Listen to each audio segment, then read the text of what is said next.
2025 జనవరి 30న ప్రముఖ OTT platform Netflix లోకి digital streaming కి వచ్చేసింది. ఇక ఓటీటీలోకి రావడమే లేట్ అన్నట్లు నెక్స్ట్ డే నుంచే ఇండియాలో టాప్ ట్రెండింగ్ లోకి దూసుకొచ్చింది పుష్ప 2. ప్రస్తుతం నెట్ఫ్లిక్స్ ని పుష్పగాడి రూల్ చేస్తున్నాడు. అయితే కేవలం ఇండియాలో మాత్రమే కాదు, 21 దేశాల్లో పుష్పగాడి రూలింగ్ నడుస్తుంది.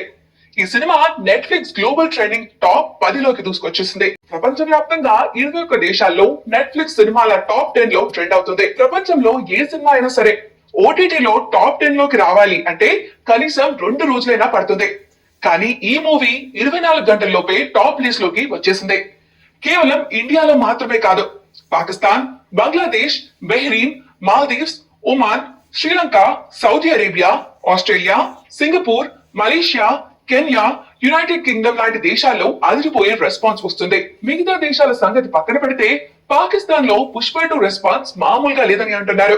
ఓటీటీ పరంగా పాకిస్తాన్ లో టాప్ 1 లో ఉంది పుష్ప 2.